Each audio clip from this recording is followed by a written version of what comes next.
여러분, 저는 목사다 보니까요, 제가 여러 가지 어떤 상황이나 이런 거에 대비하는 차원에서 그 답변들을 좀 미리미리 고민해 놓는 것들이 있어요.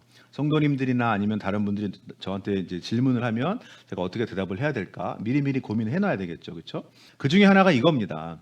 만약에 예수님 믿지 않고 돌아가신 아버지가 계시다고 했을 때 그 아버지의 가족이 저에게 저희 아버지는 교회를 다니지 않으셨고 또 예수님도 끝까지 믿지 않으셨습니다. 그럼 저희 아버지는 천국에 못 가셨을까요? 이렇게 물어본다면 여러분, 제가 어떻게 대답을 해드려야 될까요?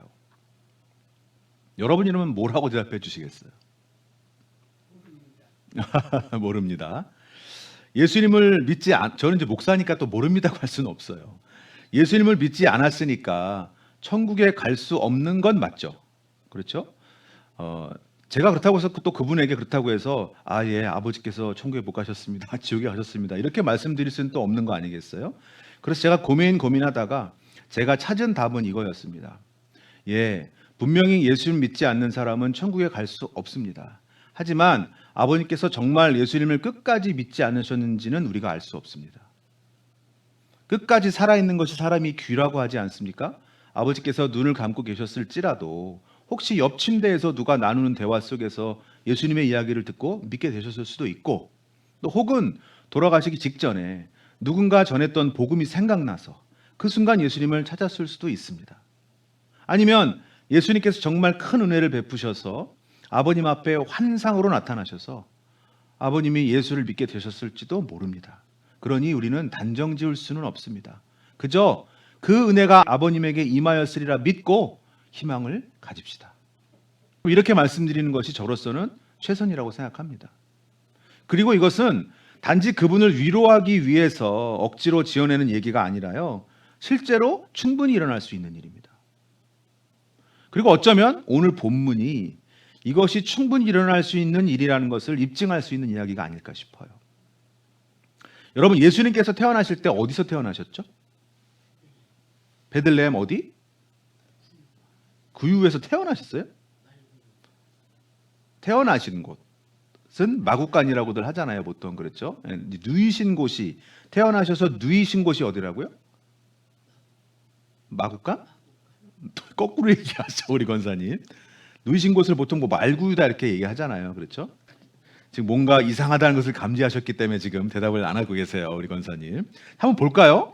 누가복음 2장 6절에서 7절 함께 읽어볼까요? 거기 있을 때에 해산할 날이 차서 첫 아들을 낳아 강보로 싸서 구유에 뉘었으니 이는 여관에 있을 곳이 없음이러라. 여러분, 여기 마구간이 나오나요? 그냥 예수님께서 누이신 곳이 구유다 이것만 나와 있을 뿐이에요. 심지어 이 구유가 말구유인지도 정확히 몰라요. 그냥 구유예요. 예수님께서 어디서 태어나셨는가에 대해서 여러 가지 주장들이 있는데요. 당시에는 이제 동굴을 짐승에 우리도 많이 사용했기 때문에 동굴에서 태어나셨다는 주장도 꽤 많은 지지를 받고 있습니다. 아니면 당시에 이제 가옥 구조 중에 2층으로 된 집들이 있었어요.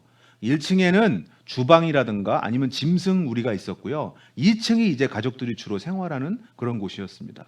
그래서 그런 2층 집의 1층에서 태어나셨다. 이런 주장도 있습니다.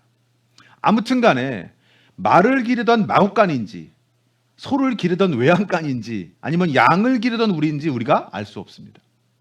또 예수님께서 누이신 곳이 구유는 맞지만 말구유인지 소구유인지 양구유인지 알 수 없어요. 왜 마구간이 됐는지 왜 말구유가 됐는지 알 수가 없습니다. 성경을 정확히 봐야 돼요. 선악을 알게 하는 나무의 열매는 어떤 열매였을까요? 아니, 지금 열매로 따지면 무화과. 맞아요. 무화과라고 하는 나라도 굉장히 많습니다. 이스라엘에서는 무화과라고도 많이 합니다. 서양 미술사에서 보면 선악을 알게 하는 나무의 열매를 사과로 그리는 경우가 참 많습니다. 이 그림도 여러분 보시다시피 아담과 이브라는 그림인데요. 위쪽에 보면 딱 봐도 사과죠. 서양 미술사에서는 선악을 알게 하는 나무를 사과로 많이 그려요. 이건 또 다른 그림인데요. 역시 사과예요. 이 그림들 외에도 여러 가지 지금까지도 여러 매체에서 이 선악을 알게 하는 나무의 열매를 이야기할 때나 표현할 때 사과로 표현하는 경우가 많아요. 하지만 어떤 나무의 어떤 열매였는지 전혀 알 수 없습니다. 권사님 말씀하신 대로 무화과 나무라고 주장하는 사람도 많아요. 여러분, 동방박사는 몇 사람이라 그랬어요? 여러분 모른다 그랬잖아요. 동방박사 세 사람 뭐 이런 노래도 있거든요. 하지만 몇 사람인지 몰라요. 아마도 동방박사가 드린 예물이 세 가지다 보니까 세 사람일 것이다라고 말하게 됐나 봐요. 하지만 몇 사람인지 모릅니다. 자, 예수님 양옆에 오늘 강도 2명이 달렸는데 어느 쪽 강도가 예수님 받아들였다 그랬어요? 그렇죠? 이제 다들 아시죠? 모른다 그랬어요. 예수님을 믿게 된 강도가 우편 강도인지 좌편 강도인지 알 수 없어요. 나중에 제가 천국 가면요, 그 강도한테 물어보려고요. 댁은 어느 쪽에 달리셨슈? 이러면서. 여러분, 사실 처음에는요, 이 두 강도 모두 다 예수님을 욕했었습니다. 마가복음 15장 32절, 이스라엘의 왕 그리스도가 지금 십자가에서 내려와 우리가 보고 믿게 할지어다 하며 함께 십자가에 못 박힌 자들도 예수를 욕하더라. 처음에는 이 두 죄수가, 두 강도가 다 예수님을 욕했었어요. 네가 메시아라며 한번 십자가에서 내려와 봐. 우리들도 한번 구원해 봐. 어느 쪽 강도인지 모르지만 2명 중 1명이 우편인지 좌편인지 모르지만 1명이 그런데 마음이 바뀐 거예요. 자, 오늘 본문 23장 39절에서 41절까지. 달린 행악자 중 하나는 비방하여 이르되 네가 그리스도가 아니냐 너와 우리를 구원하라 하되, 하나는 그 사람을 꾸짖어 이르되 네가 동일한 정죄를 받고서도 하나님을 두려워하지 아니하느냐. 우리는 우리가 행한 일에 상당한 보응을 받은 것이니 이에 당연하거니와 이 사람이 행한 것은 옳지 않은 것이 없느니라 하고. 한 명의 마음이 이렇게 바뀌었어요. 그리고 마지막에 예수님께 청합니다. 42절에서 이르되 예수여 당신의 나라에 임하실 때 나를 기억하소서. 이 강도는 그냥 난 이제 더 이상 예수님을 욕하지 않겠다, 저분은 옳은 분이다 라고만 마음을 바꾼 그 정도가 아니에요. 네가 하나님을 두려워하지 아니하느냐? 우리는 우리가 행한 일에 보응을 받는 것이다. 이 죄수가 하나님을 두려워하게 되었고 또 자신이 죄인임을 인정하게 된 거예요. 하지만 이분은 죄인이 아니시다. 이분이 행한 것 중에 옳지 않은 것이 없다. 예수님을 의로운 분으로 받아들이기 시작한 겁니다. 이 사람은 이제 완전히 다른 사람이 됐어요. 그리고 당신의 나라에 임하실 때 나를 기억하소서. 자신의 구원을 위해서 예수님께 손을 내밀었다는 거예요. 그리고 예수님께서 그 손을 잡아 주셨습니다. 43절, 예수께서 이르시되 내가 진실로 내게 이르노니 오늘 네가 나와 함께 낙원에 있으리라 하시니라. 할렐루야. 이 강도도 또 예수님도 지금 모두 다 손이 십자가에 못 박혀 있습니다. 하지만 강도는 자기 영혼의 손을 예수님께 뻗었고 예수님도 그 손을 잡아주신 거예요. 네가 나와 함께 낙원에 있으리라. 여러분, 낙원이 어딜까요? 천국이요? 많은 학자들이 이 낙원을 천국에 가기 전에 들르는 곳이다라고 해석을 하는 사람들이 많아요. 천주교에서는 이 낙원을 가지고 연옥을 만들어냈습니다. 여러분, 그냥 낙원은 천국이에요. 네가 오늘 나와 함께 천국에 있으리라 예수님 그러셨잖아요. 그럼 예수님도 천국에 못 가신 게 되잖아요. 낙원이 천국이 아니면. 물론 예수님께서 이 땅에 다시 오시는 그날에 완전한 천국이 완성되겠습니다만 여기서 말씀하신 낙원도 천국이에요. 이 강도는 천국에 가게 된 겁니다. 구원받은 겁니다. 할렐루야. 여러분, 도대체 이 강도에게 무슨 일이 일어난 걸까요? 바로 조금 전까지도 예수님 조롱하고 욕하던 사람이 어떻게 이렇게 순식간에 변화될 수가 있었을까요? 예수님께서 막 엄청난 기적을 행하시고 그럴 때 바로 곁에서 그것을 보았던 제자들도 지금 다 도망가 버렸는데 아무것도 하지 않으시면서 그냥 십자가에 달려 계신 그 예수님을 보고 어떻게 이 사람은 예수님을 메시아로 믿게 되었을까요? 어떤 사람들은 예수님께서 왜 조금 전에 우리 지난주 살펴봤던 말씀 있잖아요. 조금 전 자신을 조롱하는 그 사람들을 향해서 아버지 저들을 사하여 주시옵소서. 저들은 지금 저들이 하는 일을 알지 못합니다. 이렇게 기도하시는 그걸 듣고 감동을 받아서 이렇게 마음이 바뀐 거다 이렇게 얘기하는 사람들이 있어요. 물론 가능성이 없는 건 아닙니다. 하지만 확실히는 우리가 알 수 없어요.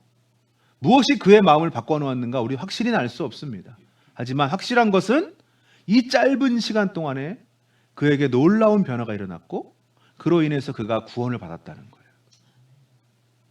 여러분, 이것은 하나님의 놀라운 은혜다라는 것 외에는 설명할 방법이 없습니다. 은혜가 아니면 설명이 안 되는 거예요. 사랑하는 여러분, 구원은 은혜입니다. 에베소서 2장 8절 우리 큰 소리로 함께 읽어봅니다. 너희는 그 은혜에 의하여 믿음으로 말미암아 구원을 받았으니 이것은 너희에게서 난 것이 아니요 하나님의 선물이라. 아멘. 할렐루야. 여러분, 구원은 하나님의 은혜이고 하나님의 선물이에요. 만약에 우리가 뭔가를 잘해서 우리 행함으로 구원을 얻는 거라면 여러분, 도대체 이 강도가 구원을 위해서 한 일이 대체 뭡니까? 당시의 십자가형이라는 것은요, 가장 아주 흉악한 범죄자에게 내려지는 최고의 형벌이에요. 이 강도는 그만큼 큰 죄를 범하며 살아온 사람이에요. 그것을 본인도 인정하고 있어요. 그런 그가 어떻게 의인이 들어갈 수 있는 천국에 들어갈 수 있다는 말이죠? 절대로 이 사람은 자기의 삶으로는 천국에 들어갈 수가 없습니다. 은혜예요, 은혜. 그럼 우리는요, 여러분? 여러분은 천국에 들어갈 수 있을 만큼 완벽한 의인으로 사셨습니까? 그래서 천국행 티켓을 받으신 건가요? 저는 절대로 아니거든요. 저는요, 제 행함으로만 보면 저는 정말 지옥 아랫목에 가야 될 죄인 중에 괴수입니다. 그런데 제가 하나님 백성이 되고 또 분에 넘치게 이렇게 목사까지 된 거는요, 정말 모두가 다 하나님의 은혜일 뿐이에요. 하나님의 놀라운 선물일 뿐이에요. 이예순 권사님 구원받으신 거 하나님의 은혜입니다. 정준원 집사님 구원받으신 거 하나님 은혜예요. 구원은 하나님의 은혜입니다. 마태복음 20장에 보면요, 한 주인이 포도원에서 일할 품꾼을 찾아다녀요. 그래서 여러 번에 걸쳐서 주인이 품꾼을 고용합니다. 이른 아침에 나가서 한 번, 오전 9시에, 또 정오에, 오후 3시에, 그리고 마지막 오후 5시에 이렇게 5번 품꾼을 고용해서 포도원으로 들여보내 일하게 해요. 그리고 나서 해가 저물자 이제 주인이 품꾼들에게 품삯을 지급하는데, 그런데 품꾼들이 불만을 표출합니다. 왜냐하면 모든 품꾼들에게 똑같이 한 데나리온씩 지급했기 때문이에요. 먼저 들어와서 더 많이 일한 그런 품꾼들은 자기가 품삯을 좀 더 받을 거라고 생각했겠죠. 그런데 자기보다 늦게 들어와서 적게 일한 품꾼들하고 똑같이 품삯을 받으니까 화가 난 거죠. 여기 보면 제일 처음 들어온 품꾼이 정확하게 몇 시에 들어왔는지는 안 나와 있어요. 하지만 두 번째 들어온 품꾼은 오전 9시에 들어왔다고 되어 있습니다. 이 들어온 품꾼하고만 비교하여 보아도 제일 마지막에 들어온 품꾼들하고의 노동시간이 8시간이나 차이가 나요. 그런데도 똑같은 품삯을 줬다는 거예요. 이 비유에서 예수님께서는 무엇을 가르쳐 주시려고 하시는 걸까요? 마태복음 21장 1절 이 비유를 이렇게 시작합니다. 천국은 마치 품꾼을 얻어 포도원에 들여보내려고 이른 아침에 나간 집주인과 같으니. 이 비유가 뭐에 대한 비유라고요? 천국에 대한 비유라는 거예요. 여러분 좀 당황스럽지 않습니까? 우리가 그동안 알고 있던 그 천국의 상급에 대한 생각하고는 완전히 다르잖아요. 주님을 위해서 이 땅에서 얼마나 일을 했든 간에 상관없이 천국에서의 상급이 똑같다는 말이잖아요. 여러분 이게 어떻게 된 거죠? 여러분 이 비유는 천국에 관한 것이지만 천국의 상급에 대한 비유가 아니에요. 그야말로 천국에 대한 비유예요. 천국에 어떻게 들어가냐는 거예요. 원망하는 품꾼들에게 여러분 주인이 이렇게 말합니다. 마태복음 20장 14절에서 15절 네 것이나 가지고 가라. 나중은 이 사람에게 너와 같이 주는 것이 내 뜻이니라. 내 것을 가지고 내 뜻대로 할 것이 아니냐. 주님을 위해서 일을 많이 했느냐 적게 했느냐는 고려 대상이 아니에요. 그냥 천국은 구원은 동일하게 주어지는 거예요. 누구 뜻대로? 주인의 뜻대로, 하나님 뜻대로요. 여러분 구원은 그래서 은혜입니다. 천국은 선물입니다. 우리가 뭘 잘해서 뭘 많이 해서 얻는 게 아니라는 거예요. 많이 일하고도 적게 일한 그 품꾼들과 똑같은 품값을 받은 그 품꾼이 어쩌면 적게 일한 그 사람을 샘냈을 수도 있을 거예요. 아, 저렇게 적게 일하고 똑같이 받아가네. 부러워했을지도 몰라요. 어쩌면 똑같은 마음일까요? 어떤 분들은요, 이 마지막에 구원받은 강도가 부럽대요. 평생 하고 싶은 대로 다 하고, 해보고 싶은 거, 즐기고 싶은 거 다 하고 마지막 순간에 딱 구원받고 천국 갔다는 거죠. 정준일 집사님이 격하게 고개를 끄덕이면서 그냥 자기도 즐기고 싶은 대로 다 즐기며 살다가 마지막에 예수 믿고 딱 천국 갔으면 좋겠다는 거죠. 혹시 여러분도 그런 분 있으신가요? 여러분들 그게 가능할까요? 우리는 내 마지막이 언제일지 알 수가 없어요.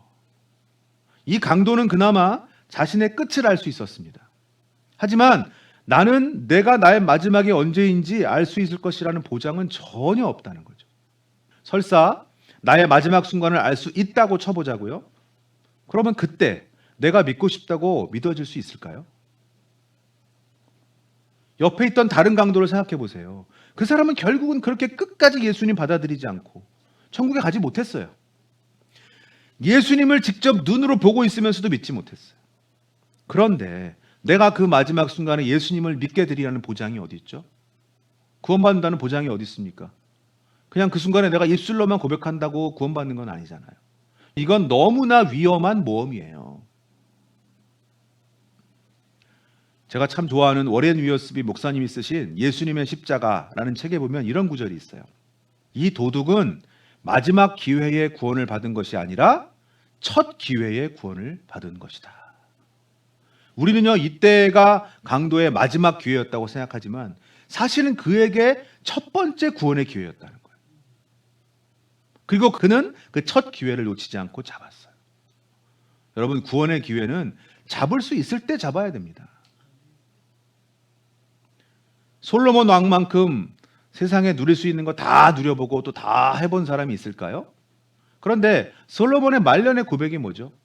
전도서 12장 13절, 이래 결국을 다 들었으니 하나님을 경외하고 그의 명령들을 지킬지어다 이것이 모든 사람의 본분이니라.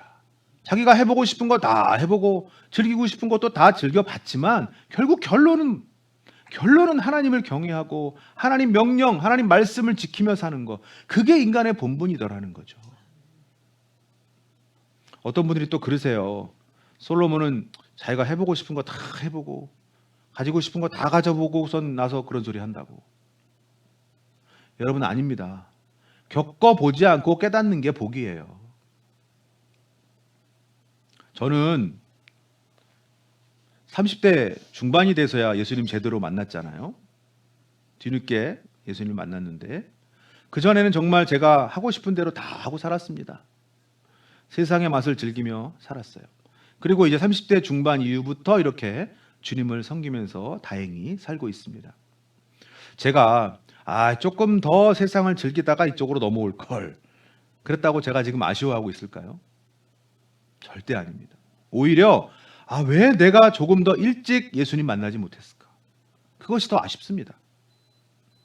왜 내가 일찍 더 예수님을 진심으로 섬기는 그런 진짜 그리스도인이 되지 못했을까? 전 너무 아쉬워요. 여러분, 우리는 오늘 본문에 나오는 구원받은 강도를 부러워해서는 안 됩니다. 그가 구원받은 것은 너무 잘된 일이고 다행이지만 그의 이전 삶은 부끄러운 삶이었어요. 훨씬 더 예수님 일찍 믿고 따르는 사람이 됐다면 그가 주님을 위해서 어떤 일을 했을지 어떻게 알 수 있습니까? 구원받고 자유인이 돼서 하나님께서 주신 그 복의 땅 가나안으로 가는 그 길에 있으면서도 걸핏하면 애굽을 그리워하고 걸핏하면 애굽으로 돌아가자고 했던 그 이스라엘 백성들처럼 우리는 세상을 그리워한다거나 세상을 부러워해서는 안 됩니다. 구원받은 것에 늘 감사하면서 구원받은 하나님 백성다운 그런 삶을 살도록 노력해야 돼요. 고린도전서 3장 11절, 이 닦아둔 것 외에 능히 다른 터를 닦아줄 자가 없으니 이 터는 곧 예수 그리스도. 우리 신앙을 집에 빗대서 말하고 있는 건데요. 신앙의 집을 세우는 그 터는 오직 예수 그리스도시라는 거예요. 나의 터가 예수님이 되었다. 여러분 이게 무슨 뜻이냐면 내가 구원받은 그리스도인이 됐다는 거죠. 그리고 이제 그 후로는 내 신앙의 집을 내가 그 터 위에 세워가는 거예요. 12절에서 13절 만일 누구든지 금이나 은이나 보석이나 풀이나 지프로 이 터 위에 세우면 각 사람의 공적이 나타날 터인데 그날이 공적을 밝히리니 이는 불로 나타내고 그 불이 각 사람의 공적이 어떠한 것을 시험할 것입니다. 주님께서 다시 오시는 그날에 우리는 그 터 위에 세워놓은 나의 신앙의 집에 대해서 판정을 받게 된다는 거죠. 그 신앙의 판정을 불로 비유하고 있어요. 우리 신앙의 집이 그 불을 통과하게 된대요. 14절 만일 누구든지 그 위에 세운 공적이 그대로 있으면 상을 받고 불을 통과한 그 신앙의 집이 타버리지 않고 그대로 남아있으면 상을 받는데요. 이 상이 뭐죠? 몰라요. 이 상은 우리가 뭔지 알 수 없습니다. 하지만 분명히 우리에게 천국에서 상이 주어진다는 거죠. 반대로 15절 누구든지 그 공적이 불타면 해를 받으리니 그러나 자신은 구원을 받되 불 가운데서 받은 것 같으리라. 반대로 불을 통과한 그 신앙의 집이 다 타버리고 만다면 해를 받는데요. 그럼 이 해는 또 뭐죠? 몰라요. 우리는 분명히 우리 주님을 위해서 일한 것이 없고 말만 그리스도인으로 산 사람이 구원을 받긴 하지만 불 가운데서 받을 것이라는 것을 알아야 돼요. 우리가 예수님 위해서 한 일 없다고 해서 구원이 취소되지는 않습니다. 하지만 그 구원은 불 가운데서 받은 구원 같은 거라는 거죠. 불 가운데서라는 말이 헬라어로 디아피로스라는 말인데요. 불 속을 통과하여 지나온 이런 뜻이에요. 불이 막 났어요. 그래서 어떤 사람이 그 안에서 전 재산하고 집을 다 태워버리고 얼굴은 검게 그을리고 옷도 여기저기 막 타고 그런 처참한 모습으로 간신히 목숨만 구하고 건진 사람처럼 여러분 우리 구원이 그런 부끄러운 구원이 될 수 있다는 겁니다. 여러분은 어떤 구원을 받고 싶으세요? 상 받는 구원입니까? 부끄러운 구원입니까? 아멘. 그렇게 되시길 꼭 축복합니다. 우리 교회가 앞으로 제가 꼭 실천하고자 세워놓은 계획이 하나 있어요. 오래전부터 제가 이것을 꼭 우리 교인들, 전교인들하고 실천해야겠다 계획하고 있는 게요. 여러분 따라해 보세요. 나는 그리스도인입니다. 나는 그리스도인입니다라는 운동이에요. 자, 나는 그리스도인입니다라는 운동은 두 가지 측면에서 우리가 실천을 할 것인데요. 첫째는 뭐냐면 내가 구원받은 그리스도인이라는 것에 대한 확신을 가지고 살자는 거예요. 언제부턴가 마치 자기 구원에 대해서 모호하게 말해야 겸손한 것처럼 보이는 그런 풍조가 생겨났어요. 나는 구원 받았습니다 하고 당당하게 말하면요 마치 무슨 교만한 사람이거나 아니면 하나님 영역을 침범하는 그런 사람처럼 여겨지게 되는 거예요. 여러분 아닙니다. 우리는 우리 구원에 대해서 확신을 가질 수 있어야 돼요. 물론 진짜 자기가 구원 받았는지는 검증해야 되겠죠. 예수님 영접하지 않았는데 예수님을 내 구세주로 고백하지 않았는데 내 마음대로 뭐 나를 구원받은 자로 정의하면 안 되겠죠. 요한복음 1장 12절 영접하는 자 곧 그 이름을 믿는 자들에게는 하나님의 자녀가 되는 권세를 주셨으니 내가 정말 예수님 영접했는가? 예수님 이름 믿는가?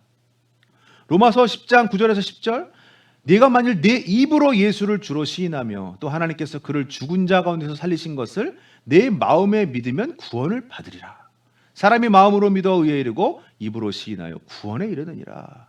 나는 예수님을 주인으로 인정하는가? 예수님의 부활과 또 나의 부활을 믿는가? 여러분 혹시 그냥 당연하듯이 교회를 다녀왔다면 한 번도 예수님께서 나의 주인이 되셨다는 것을 고백해 본 적도 없고 예수님을 정식으로 영접해 본 적이 없다면 습관적으로 교회를 다니고 있다면 여러분 한 번은 진지하게 주님 앞에서 믿음의 고백을 한번 드려보십시오. 그렇게 해서 여러분의 구원에 대한 확신을 반드시 얻어야 돼요. 그리고 중요한 것은 뭐냐? 그 이후로는요 더 이상 여러분의 구원을 의심하지 말아야 해요.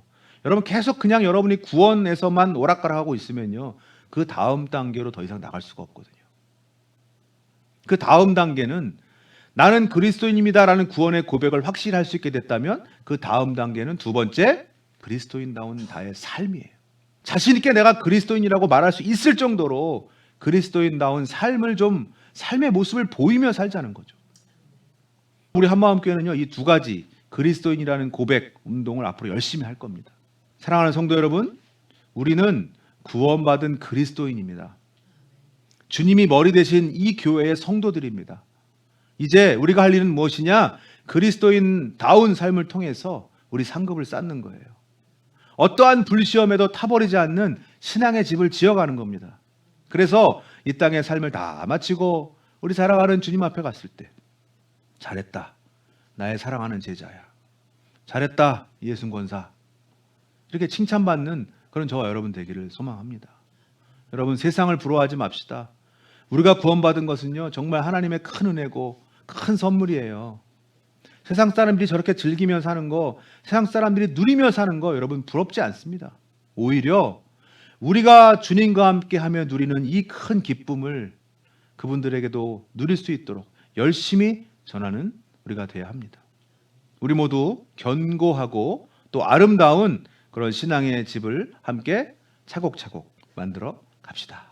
기도하겠습니다.